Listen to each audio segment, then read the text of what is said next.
Radio Libertaire, la radio de la Fédération anarchiste. Francis Gavel au micro pour la deuxième heure de Longtemps je me suis couché de bonne heure. Enfin au micro, pas très longtemps, hein, puisque je vais laisser la place au comité de rédaction des Fiches du cinéma, ce soir conduit par Thomas Fouet. Bonsoir Thomas.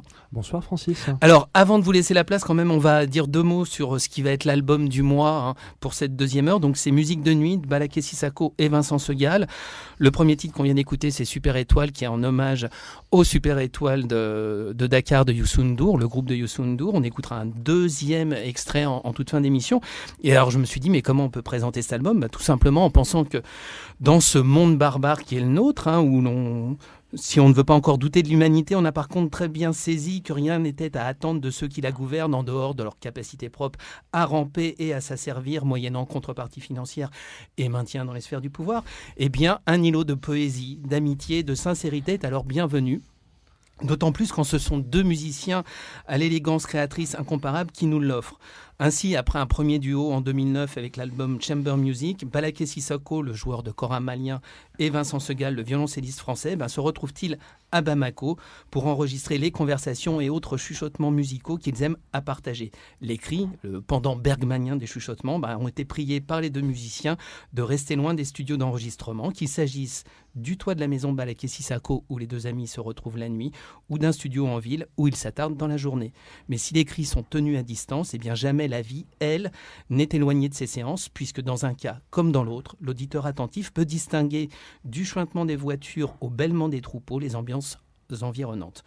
Dédicace à la virtuosité sereine, Musique de nuit est au final tout à la fois un baume au cœur, un carnet de voyage et un élan de générosité, cette qualité si violemment négligée dans l'actualité que nous vivons. Voilà, l'album est dans les bacs depuis le 4 septembre et les deux amis seront en concert à la Philharmonie de Paris le 9 septembre.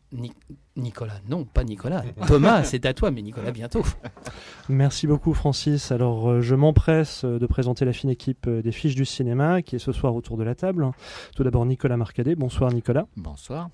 François Barche-Prieur, bonsoir François. Bonsoir. Et enfin l'incontrôlable Gaël Rère, le Django Edwards des Fiches du cinéma. Bonsoir Thomas. Bonsoir Gaël. C'est trop d'honneur. Alors ce soir nous allons évoquer le meilleur de l'actualité du cinéma, certains des films d'ores et déjà en salle ou à sortir prochainement. Nous aurons ainsi l'occasion de revenir sur Dipan, le dernier film de Jacques Audiard qui est en salle depuis le 26 août. Nous aurons également l'occasion de revenir sur Sam Peckinpah, auquel la Cinémathèque française consacre en ce moment même une rétrospective. Et puis nous rendrons un hommage ému et je l'espère émouvant à un roi de l'épouvante, Wes Craven, qui nous a quittés à l'âge de 76 ans, il y a de cela quelques jours. Mais avant toute chose, pour rentrer dans le vif du sujet, un sujet justement moins incongru qu'il n'y paraît, qui est sans doute souvent l'un des angles morts de la critique, l'affirmation définitive qui à elle seule est à même de dévaluer tous nos arguments, de les réduire à néant. Alors je vous pose la question. Que dire à un spectateur qui, sortant d'une séance, vous dit « Tu as aimé ce film, tu m'as expliqué pourquoi, c'est bien joli ce que tu me dis, mais je me suis ennuyé. Comment le ranger à vos arguments ? Faut-il combattre cette idée selon laquelle l'ennui serait au cinéma rédhibitoire ? Est-ce qu'il y a de bons ennuis, de mauvais ennuis ? Est-ce qu'il en va de l'ennui comme du sommeil ? Faut-il plusieurs cycles ? Ennui léger, profond, paradoxal ?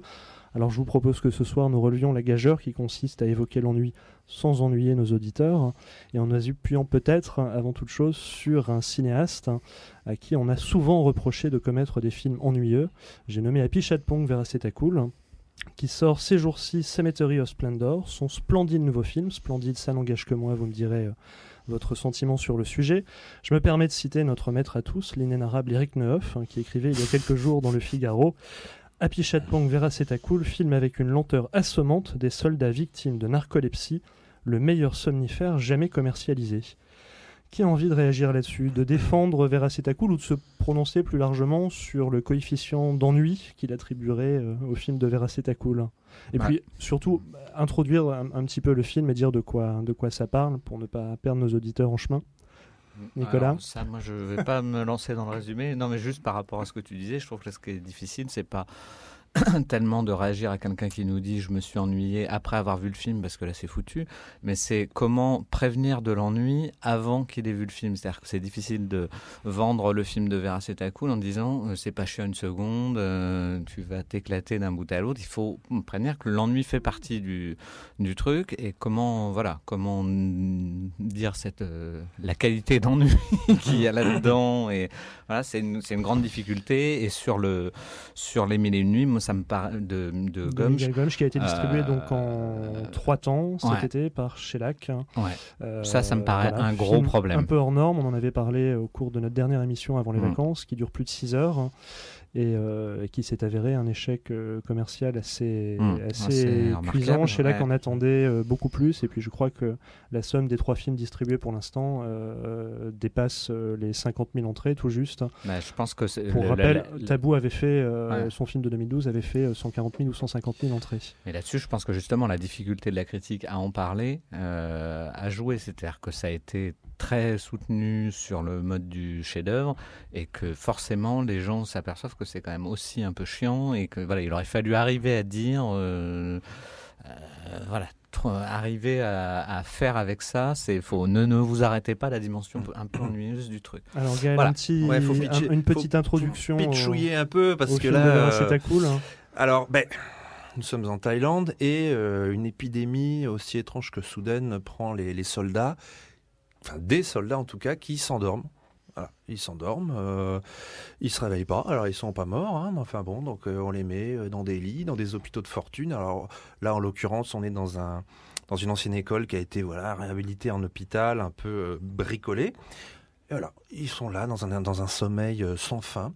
On a une infirmière et puis on a une femme, j'allais dire, je sais pas, entre 2 âges, qui est là, qui est bénévole et qui vient, qui s'occupe, qui reste assise d'un soldat, qui le soigne, etc. Et puis se balade aussi une jeune femme qui est médium et qui permet aux familles des soldats de communiquer avec le soldat endormi sur ce qu'il voit, sur ses rêves, etc., etc.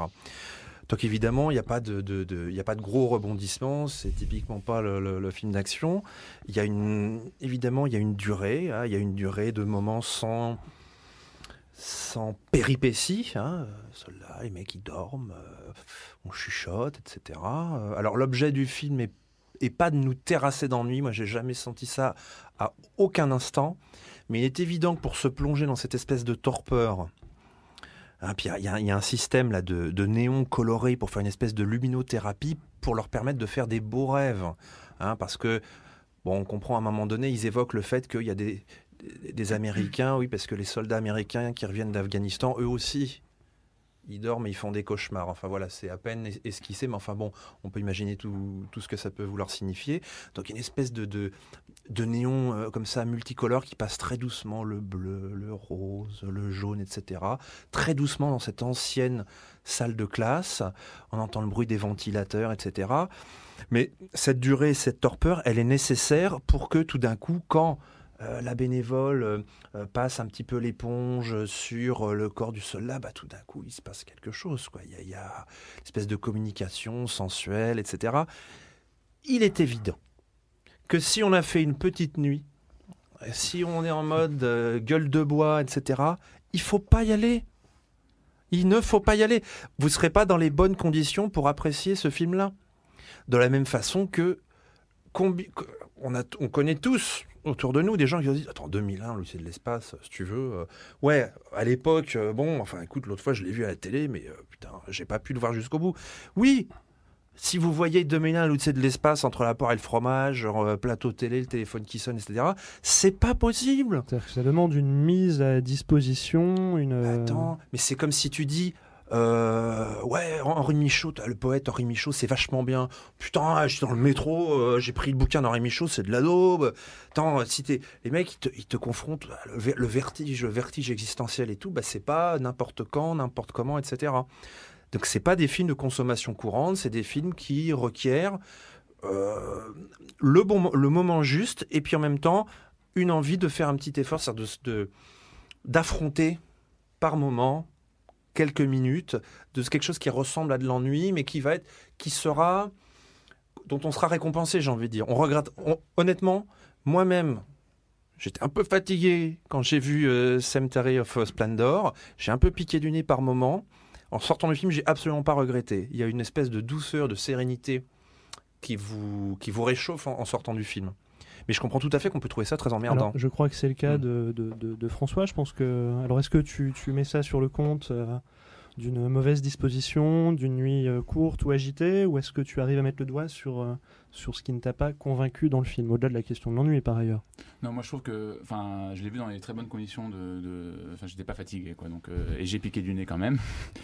Non, en fait, moi ce qui m'a plutôt dérangé, c'est que je comprends tout à fait ce que vient de dire Gaël sur le fait que pour rentrer dans un film et apprécier certaines sensations que peut procurer le cinéma, on a besoin d'un temps d'adaptation.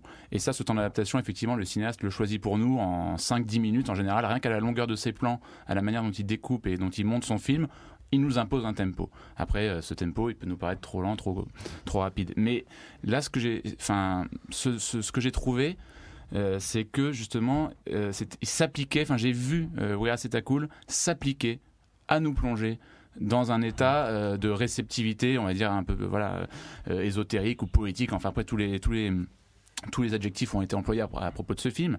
Donc je nie pas que j'ai pas passé une mauvaise expérience de cinéma, c'est quand même l'essentiel, hein. Ça reste j'ai vu des belles images, j'ai pu naviguer dans mes pensées tout à mon aise pendant que les plans s'éternisaient. Simplement j'ai pas tellement vu où ça voulait, je trouve que c'est un peu l'expérience limite par rapport à d'autres films, et on parlera peut-être plus tard de Tarkovsky ou de Bellatar, qui sont aussi d'une extrême lenteur. Je trouve que là c'est un peu l'expérience limite dans le sens où il fait de l'ennui même un peu son propos. Il y a un peu, il laisse trop de choses au spectateur, quoi. C'est donc moi je me suis quand même franchement ennuyé. Nicolas, en quelques mots pour donner envie quand même aux spectateurs de faire le déplacement, pour leur dire que ça vaut la peine, hein. À supposer qu'il y a un effort à faire, leur dire que cet effort vaut la peine. Je dirais pas que c'est un effort, en tout cas. C'est-à-dire que justement, c'est quand même la confusion qu'il y a souvent sur les films un peu ennuyeux, c'est de se dire, où les gens en tout cas se sont ennuyés parce qu'ils les ont pas compris, c'est de se dire il y a quelque chose à comprendre. C'est que c'est un film intello, c'est que c'est un film où il y a quelque chose qu'on ne comprend pas. Moi, je pense pas du tout que dans ce cas-là, il y a un effort de compréhension à faire. Ça demande un laisser-aller, ce qui est pas un effort.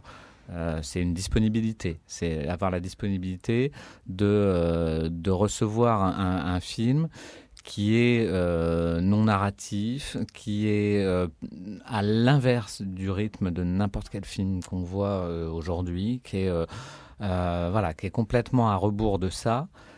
Et le plaisir, il est là. Le plaisir, il est de voir autre chose, d'être dans un état qui est différent, et d'être quand même dans un univers qui peut potentiellement, à tout moment, être surprenant. Ça, c'est le cinéma de Veracitacul en général. C'est-à-dire que là, il n'y a pas une espèce de ligne qui est définie au début et qui suit son rail. C'est-à-dire que le film est surprenant en étant à la fois, en ayant ce côté grande forme, très contemplatif, etc., puis en étant totalement ouvert à l'humour, au trivial, à des moments comme ça, beaucoup plus légers. Et et c'est un film que je trouve extrêmement bienveillant pour les spectateurs, qui est vraiment moi je sens un film qui me veut du bien. C'est ça le plaisir que j'ai à voir ça. Pour rebondir sur un autre film que tu as évoqué tout à l'heure, que tu as introduit dans la conversation, en ce qui concerne Les Mille et une nuits, on est loin du grand projet, de la grande forme qu'on était en droit d'espérer ou de redouter peut-être. On est au contraire dans quelque chose de très disparate. Mais il y a aussi cette même générosité, ce même inattendu qui est susceptible de surgir à chaque plan. Comment expliquer que ce film-là non plus n'est pas... Alors, moi je le trouve d'une certaine manière, quand même plus revêche, Les Mille et une nuits. Parce qu'il y a aussi cette immixtion entre le trivial... Il faut peut-être rappeler de quoi il retourne, Oui, c'est une version contemporaine, une lointaine adaptation, je ne sais même pas si on peut parler d'adaptation, des Mille et une nuits par Miguel Gomsch, qui prend pour théâtre le Portugal contemporain en proie à la crise et à la gabegie financière, et qui s'appuie, il a travaillé avec des journalistes sur le tournage qui écrivaient en temps réel, qui s'appuie sur des faits divers, des choses réellement survenues au Portugal pendant un an, durée sur laquelle s'est étendu l'écriture, le tournage et le montage. Et donc c'est un projet qui varie énormément dans les registres, dans les durées des récits aussi. Voilà. Et donc là, là, moi, je peux soupçonner Gomge d'avoir une manière un peu plus taquine de jouer avec l'ennui, une manière un peu plus provoque. De tester un peu les limites du spectateur, quand même, de dire... Dans la dernière partie, 1h30 consacrée... Voilà, c'est quand même dire je fais ce que je veux, vous verrez bien. Bon. Et donc, il y a des moments, il y a des passages difficiles, mais alors là... c'est pareil, c'est-à-dire qu'on a là, quand on discutait de cette question de l'ennui avant l'émission, on était quand même arrivés à peu près tous d'accord à l'idée que ce qui est ennuyeux, c'est quelque chose qui est prévisible dès le début, et voilà. Là on est à l'inverse dans les 1001 nuits, c'est-à-dire que c'est une succession d'histoires, de formes, de machin. Et ça change tout le temps, et donc on peut se demander où il va aller, qu'est-ce qui va se passer, qu'est-ce qu'il va faire. Et c'est quand même ça qui est excitant au cinéma, quoi. C'est d'être un peu... Alors juste, je rebondis là-dessus parce que ça trouve aussi ses limites dans des films.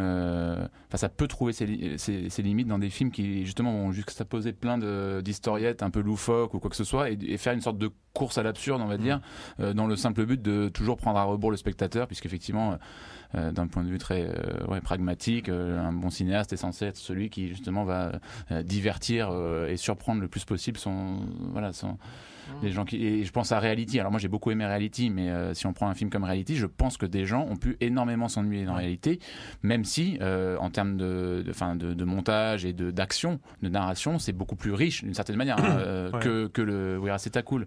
Moi j'aime beaucoup Reality aussi. Qu'est-ce qui fait qu'on adhère à un moment? Qu'est-ce qui fait que...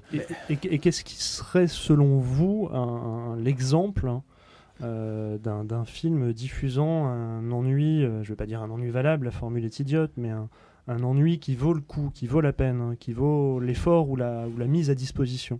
Eh ben, moi, je répondrai Le Cheval de Turin, voilà, Bellatar. Je pense que tu vas pas me contredire là-dessus. Je ne vais pas te contredire. Mais aussi, pareil, je pense que le spectateur...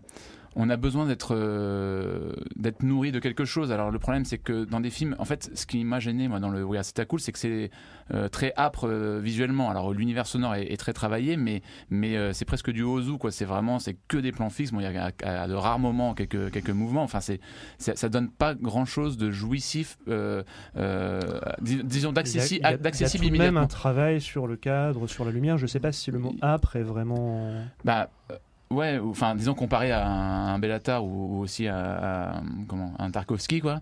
C'est vrai qu'il y a quand même un travail. Un Bellatar qui est plus démonstratif dans ses effets, dans la virtuosité de ses mouvements de caméra. Il y a quelque chose peut-être de plus minimal chez Vera C'est Cool, mais ça reste assez beau. Je vais pas utiliser le terme joli parce que là, on est dans le coloriage, mais.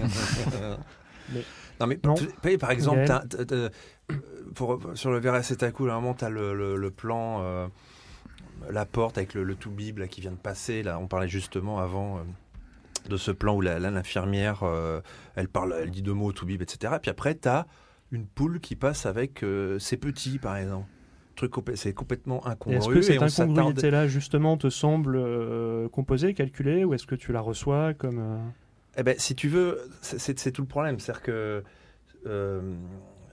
Si tu vois l'effort, si tu vois le mec en train de dire je saupoudre des trucs un peu bizarres pour faire mon intéressant, alors là tu sors du truc complètement, c'est pas possible. Moi là pour le coup je l'ai pris comme quelque chose de tout à fait simple, comme disait Nicolas, de bienveillant. J'y ai pas vu malice du tout. Je peux tout à fait croire qu'il y a des poules qui se baladent dans cette espèce d'hôpital bizarre de campagne, etc. Oui, mais tu peux pas croire. Donc il y a un plan quand même qu'il faut souligner parce qu'on voit rarement ça au cinéma d'un homme qui défèque dans les bois. Enfin, et qui t'a plutôt interrogé. Qui m'a beaucoup interrogé, voilà. Sur... Non, mais qui est un plan très fort. Non, mais qui est un Il plan faut très le dire. Non, mais qui est un plan très fort. Mais là, on est vraiment en train de donner envie à tout le monde. Oui, donc si vous voulez, pour la première fois, c'est chiant. Il y a des gens qui défèquent au fond des bois. C'est chiant et des gens chient, quoi. Mais non, mais prenons l'exemple. Mais là, je rebondis vraiment sur Gaël. Moi, je pense que ça, c'est quelque chose qui est calculé. Enfin, c'est un effet de montage puisque cette scène, elle a été placée à un endroit qui n'a, enfin, hors de toute chronologie, puisque la personne qu'on voit en l'occurrence en train de faire ses besoins ne sera jamais recroisée dans le film. Si je me trompe, vous m'arrêtez, mais moi, en tout cas, je l'ai jamais revu. Donc voilà, il y a d'un coup un plan fixe qui dure assez longtemps, 1 minute, quelqu'un qui défèque dans les bois. Bon. Et puis il y est quand même vaguement fait allusion par la suite. Tu vois, si c'était purement gratuit, moi j'aurais encore mieux aimé qu'on me dise pas ce que c'est. Je prends juste le deuxième plan du même genre avec on voit en fait des gens repêchés dans l'eau, une sorte de masse un peu informe, une espèce de truc moitié monstre, créature échouée. Cellulaire, on se demande si ça se reflète pas dans le ciel. Il y a tout un jeu sur les textures, sur l'eau, la surface. Mais pareil, c'est un plan qui semble gratuit, mais qui ne l'est pas dans le sens où plus tard, 20 minutes plus tard, dans le film, quelqu'un l'évoque. Il semblerait qu'on ait retrouvé des bêtes mortes sur la plage. Enfin, donc quelque part, on peut pas. C'est pas naturel, quoi, un film comme ça. Bon, alors, le film est en salle, quoi qu'il en soit. Faites-vous votre propre idée. Vous avez vu qu'il y avait de quoi se sustenter, public bien aimé. Je vous propose maintenant qu'on passe à tout à fait autre chose, et en guise de transition, je vous propose qu'on se fasse une petite frayeur. Peut-être que cette bande sonore vous dira quelque chose. De retour sur Radio Libertaire, la radio de la Fédération anarchiste, 89.4. Vous écoutez toujours Longtemps je me suis couché de bonne heure. Thomas Fou au micro avec toute la fine équipe des Fiches du cinéma. Et nous venons d'écouter un extrait de la bande originale de Scream, signé Marco Beltrami. Et c'est à propos, puisque le réalisateur de Scream et de tant d'autres films est mort le 30 août, il y a quelques jours, à l'âge de 76 ans. Alors la carrière de Wes Craven, ce sera sans doute joué en 3 temps forts répartis sur 3 décennies, chacune ayant représenté quelque chose d'emblématique dans le cinéma d'épouvante. Tu as eu 2 films d'abord dans les années 70, très violents, très malaisants, qui n'ont pas forcément rencontré leur public à l'époque, mais qui ont accédé au statut de film culte. C'est La dernière maison sur la gauche et La colline à des yeux. Et puis on lui doit la création du personnage des Griffes de la nuit, Freddy Krueger. Il a réalisé le premier et le 7e et ultime épisode de la série. Et enfin, le slasher ouvertement référentiel de la tétralogie Scream des années 90. J'ai très envie de donner la parole à Nicolas Marcadet, qui est le moins spécialiste autour de cette table. Je pense que c'est faux. Je vais te dire pourquoi je te donne la parole, parce que quand nous avons commencé à préparer l'émission hier, j'ai vu que tu réécoutais quelques extraits de la bande originale des Griffes de la nuit, et qu'il se passait quelque chose de l'ordre de l'émotion, de l'ordre du souvenir, de l'ordre de la confession presque. Ah oui. C'est, je sais pas, j'imagine c'est un cinéaste un peu générationnel, mais à plusieurs fois, quoi. C'est ça qui est chouette. Moi, j'ai 42 ans. Les Griffes de la nuit, ça a beaucoup marqué mon adolescence. Toi, j'ai l'impression que c'est plutôt Scream. C'est une question de génération, effectivement, sans vouloir. Ouais. Non, mais ça, c'est déjà en soi, c'est assez fort, je trouve, d'avoir réussi à marquer différentes générations avec des films différents. Et voilà, moi, je connais à peu près que ça de lui, Wes Craven. J'ai pas creusé le dossier après, mais. Qu'est-ce qui fait que les Griffes de la nuit, je crois que tu n'es pas très familier ou très fan du cinéma d'épouvante, ou de ce qu'on appelle un peu largement le cinéma alors moi d'épouvante. Je l'étais un petit peu quand j'ai découvert ça, mais je trouve que c'est une idée géniale, les Griffes de la nuit. Moi j'ai vu récemment le remake qui en a été fait, qui est pas très bon, et vraiment en regardant ça, je me dis encore quand même, putain, c'est une belle idée, parce que c'est quand même le Wes Craven, il part alors les Griffes de la nuit, c'est donc un tueur qui agit dans les rêves des gens qu'il vient hanter. Le principe étant de ne jamais s'endormir. Voilà. Et alors, ce qui est quand même un très beau principe, et puis c'est un principe théorique, je pense, intelligent, de se dire que, comme dans tous les films d'horreur, c'est une matérialisation des cauchemars, et de dire le cauchemar va se matérialiser à l'intérieur même du cauchemar, c'est-à-dire ça va les prendre là-dedans, et ça crée il y a une richesse de possibilités à partir de ça. Je trouve ce dilemme effectivement de se dire ne pas pouvoir s'endormir, ce qui est impossible, et sinon si tu t'endors quand même tu te fais tuer. C'est un dilemme assez intéressant philosophiquement, et qui permet après plein de trucs en termes de scénario, je trouve, sur les demi-sommeils, du coup on croit que c'est encore la réalité, puis Freddy intervient dedans, et moi je trouve que ça reste très excitant. Alors Gaël, toi, dans tout cet univers, dans tout cet inventaire de tueurs masqués, de croque-mitaines, de loups-garous, qu'est-ce que tu retiendrais? Alors moi, c'est Wes Craven, c'est vraiment... Alors c'est évidemment Les Griffes de la Nuit, parce que c'est une création absolument géniale. C'est-à-dire que c'est un personnage qu'on peut aimer à différents degrés. C'est-à-dire que c'est un personnage qui fait vraiment flipper, surtout dans le 1. Il fait pas beaucoup de blagues comme il le fera dans les suites. Il y a toujours un petit peu d'humour, mais c'est un il a un humour petit peu d'humour, mais c'est plus retors, c'est moins, très grinçant. C'est très grinçant. Il a comme ça, il est dégingandé, etc. Avec ce fameux pull vert et rouge, parce que Wes Craven avait lu quelque part que c'était les deux couleurs qui associaient étaient les moins facilement traitées par l'œil humain, etc. Enfin, c'est ce gant avec ses grilles. Enfin, c'est tellement iconique. C'est vraiment le classique instantané, quoi. Et même toute la suite, même si bon, alors ça vient. Le 3 est vachement bien. Il y a des trouvailles visuelles vachement bien dans le 3 avec le personnage en BD et tout. Et qui est le seul, on le disait tout à l'heure, à avoir été co-scénarisé par Wes Craven sur toute la série du deuxième au sixième. Voilà. Et moi, j'avais énormément aimé le Freddy sort de la nuit, où Wes Craven joue Wes Craven, où Robert Englund, qui jouait Freddy Krueger, joue Robert Englund, etc. Et où Freddy sort du cinéma pour aller traquer les acteurs des Griffes de la Nuit. Enfin, c'était le truc méta. On voit déjà toute la logique qui va être à l'œuvre, déployée sur plusieurs films dans la série des Scream. Déjà. Et vraiment, parce que là, attends, là vraiment, je tape du poing sur la table. Alors en quelques mots, pour sauver un film, parce qu'il faut préciser que Wes Craven est un cinéaste qui, en dehors de ces quelques films qu'on a cités, a été quelquefois un peu mal aimé, maltraité par la critique. Il l'a quelquefois un peu mérité. Il y a trois choses un petit peu honteuses. Je dirais deux choses. D'abord, Wes Craven, c'est le seul qui arrive à vraiment rendre le malaise du rêve et du cauchemar. Cet entre-deux hyper bizarre. Le seul autre, c'est David Lynch dans un genre différent, mais cette espèce de malaise.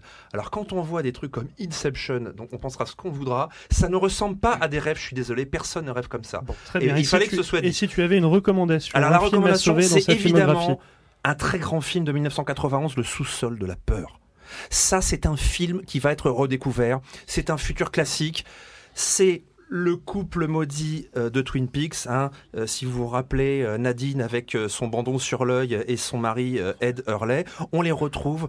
C'est un couple complètement frappadingue. C'est un film absolument hallucinant, qui est à la fois très drôle et très inquiétant.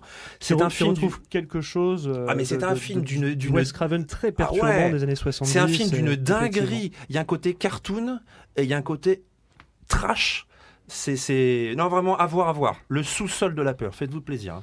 Alors, merci pour ce conseil, Gaël. Et sans transition, une fois encore, on va basculer sur Sam Peckinpah, auquel la Cinémathèque française consacre en ce moment même et jusqu'au 11 octobre une rétrospective. Elle sera suivie du 13 au 29 octobre d'une autre rétrospective à la Cinémathèque de Toulouse, cette fois. Et puis il y aura toute une programmation de ressorties en salle. Alors Peckinpah, La Horde sauvage, Les chiens de paille, Guet-apens, Apportez-moi la tête d'Alfredo Garcia. J'ai envie de me tourner vers François, qui je crois aime le cinéma de Peckinpah depuis toujours, et j'ai envie de te dire, pourquoi faut-il voir ou revoir les films de Peckinpah, et qu'est-ce que ça représente pour toi, son cinéma? Je vais plutôt commencer par la deuxième question parce que ce sera plus simple à répondre. Moi, c'est quasiment les premiers films que j'ai découverts tout court, je crois. C'était les films de Sam Peckinpah, et je suis étonné en y réfléchissant maintenant que ça ait pu tant me plaire à l'époque parce que j'avais 12 ans, quoi.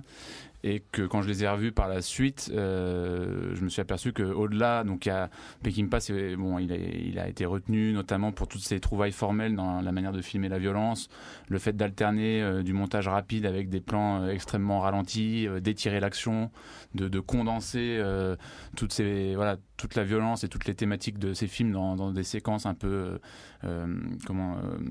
qui en deviennent presque oniriques tellement elles sont folles. Et puis il a inspiré de grands cinéastes par la suite. Je pense à John Woo aussi, et puis Tarantino du coup, toute la lignée. Non, moi ce qui m'a toujours touché finalement, c'est pas tellement les scènes d'action, c'est la nostalgie incroyable qui se diffuse à travers ces films. Il traite toujours de personnages qui sont à la fin d'un cycle. Alors on dit toujours que La Horde sauvage, c'est la définition c'est l'arrivée du post-western en gros, et voilà, ça a été terminé des Hawks et des Ford et du mec avec son harmonica sur son cheval, etc.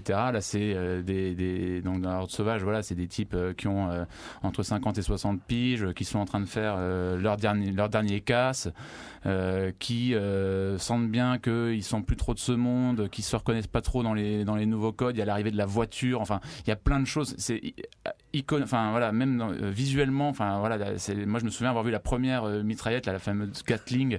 Il y en a une dans José Wells aussi, hors la loi, mais voilà, c'était dans La Horde sauvage, quoi. Je savais pas que tu t'y connaissais en armes. En mitraille. Je passerai mon Tu 06 découvriras des choses, Thomas. pour les auditeurs qui veulent se fournir une Gatling pour pas cher, ils peuvent téléphoner au standard. Non mais il y a quelque chose comme ça de l'ordre de personnages toujours en décalage, en fait, toujours vieillissant, toujours en décalage avec une modernité qui arrive trop vite pour eux, qui se sentent menacés évidemment par l'arrivée de ce futur, et qui comme ultime réponse vont essayer en fait de se faire une dernière grosse fête, quoi. Enfin, si je le résume comme ça. Et moi ça m'émeut aux larmes, quoi.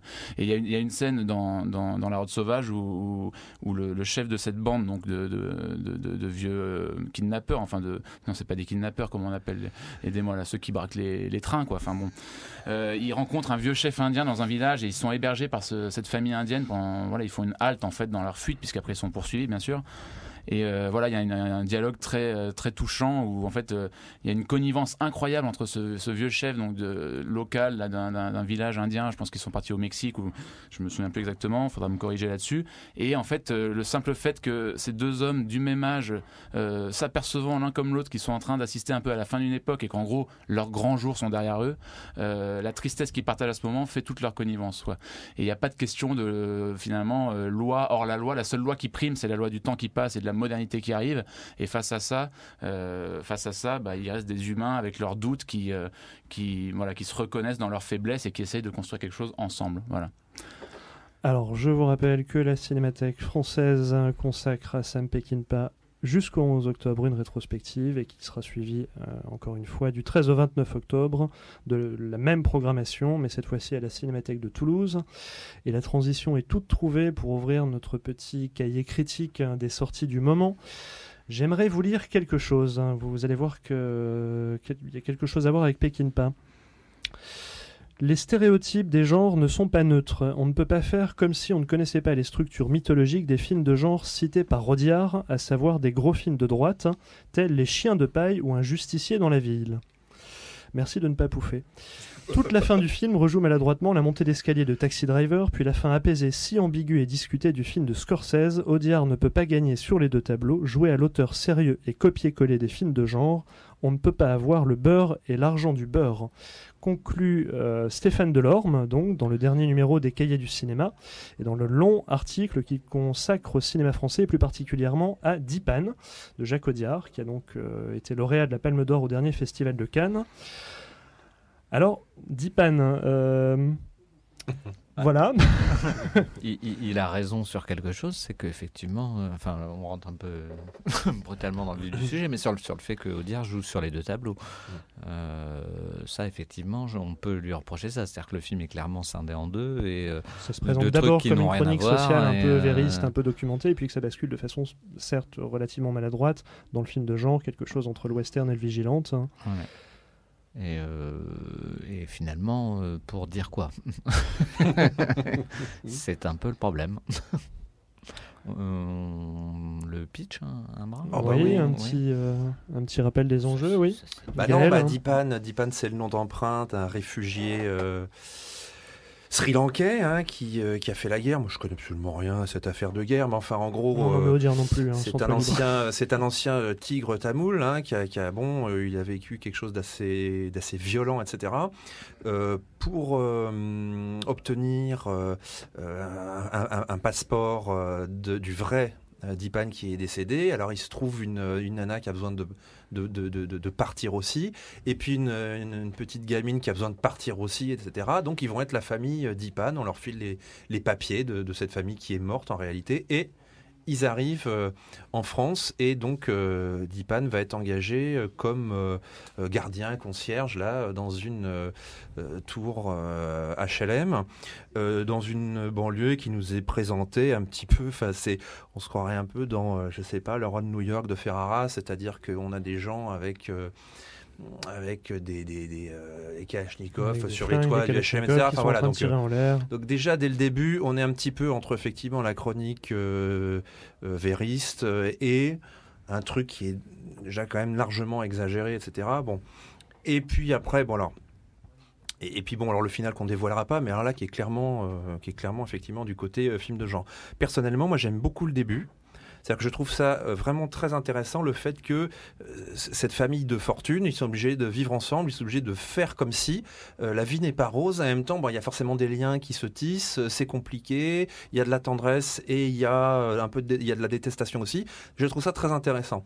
L'intégration de ce mec dans cette tour HLM, etc., où il sent, bon, il y a de la menace, mais il y a aussi des gens sympas. Je trouvais là, c'était largement un sujet de film qui pouvait être absolument passionnant. Et en réalité, quand on commence à rentrer dans le vif du sujet, ça patine, on embraye sur une intrigue cousue de fil blanc qui va nous amener à un final sanglant. Ça fait bâclé, ça fait pas documenté, ça fait pas sérieux. Voilà. Donc je trouve que moi, j'aime beaucoup la première moitié, j'aime pas du tout la deuxième. François, une petite réaction. Oui, alors je vais à peu près abonder dans le sens de Gaël. À la différence près que je trouve que même dans la première partie, il y a des choses qui sont pas si justes que ça, et que ça fait... Voilà, ça fait là pour le coup le cinéma français est quand même habitué à un certain standard de film social, on va dire. Et là, je trouve que finalement, à vouloir trop dépeindre les trois personnages, leurs trois manières de s'intégrer entre guillemets, la petite qui va dans une classe, donc c'est UP2A, là, c'est des classes spécifiques pour les non francophones, les nouveaux arrivants. Enfin, le fait de vouloir trop détailler, enfin, et trop avancer dans le temps aussi, parce qu'en fait, le film, on peut comprendre qu'il s'écoule presque sur une année. Enfin, c'est pas spécifié, mais enfin le temps passe en tout cas. Du coup, ça donne forcément. Enfin, ça, c'est un défaut général. Enfin, c'est même pas un défaut, c'est inhérent au cinéma. Ça, quand on veut faire avancer trop de temps en une heure de film, tout paraît cliché parce qu'on n'a pas le temps de montrer la finesse justement des rapports humains. Par contre, là où je te rejoins, c'est qu'il y a quand même quelques scènes très touchantes sur comment une famille comment trois êtres humains qui ne se connaissaient pas et qui ont été définis comme famille par une nécessité finissent par en construire une réelle. Et ça, c'est vraiment beau. Il y a une scène où la petite fille, on voit clairement que la mère de famille, donc simulée plutôt, parle très mal, enfin a beaucoup de mal à communiquer avec la petite fille. Et c'est elle qui lui dit, mais pourquoi es-tu si violente avec moi? Elle lui dit, mais moi je sais pas du tout y faire avec les gamins.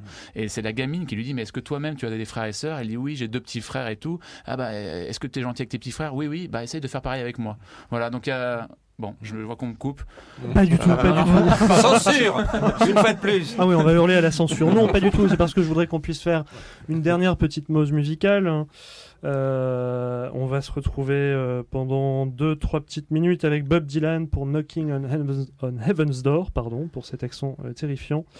Et cet extrait de la bande originale de Pat Garrett et Billy the Kid, un des grands films de Sam Peckinpah, et on se retrouve tout de suite après. De retour sur Radio Libertaire, la radio de la Fédération Anarchiste 89.4. Vous écoutez toujours Longtemps, je me suis couché de bonne heure. Thomas Faux au micro, toujours en compagnie avec la rédaction des Fiches du cinéma. Alors, nous allons finir cette émission sur deux coups de cœur. Sur un film d'abord que nous avions déjà évoqué, mais trop brièvement sans doute au cours de notre dernière émission, juste avant les vacances. C'est le film de Patrick Wang, son deuxième film, après un premier film distribué en France assez tardivement, je crois en 2014, qui s'appelait In the Family. Et puis cette fois-ci, il revient avec Les Secrets des Autres, dont nous avions parlé donc, et qui raconte les répercussions d'un deuil, celui d'un nouveau-né en l'occurrence, sur une famille, et qui est en salle depuis le 26 août. Gaël. Alors, c'est un film absolument splendide, assez extraordinaire. Il confirme tout le bien qu'on pensait de Patrick Wang avec In the Family, qui est un film qui sera redécouvert, qui était un film absolument formidable en tout point. Bon. Je ne vais pas revenir dessus, c'est vraiment un film à découvrir. Alors voilà, une famille qui a vécu un deuil très difficile, qui essaye de se bricoler la vie d'après. Bon, simplement, ce qui est passionnant et fascinant avec Patrick Wang, c'est que, un peu à la façon de Cassavetes, alors pourtant formellement c'est extrêmement différent, mais ils partagent cette même chose qui est qu'ils ne filment pas des sujets, ils font pas des dossiers, ils filment la vie qui se passe dans leur cadre.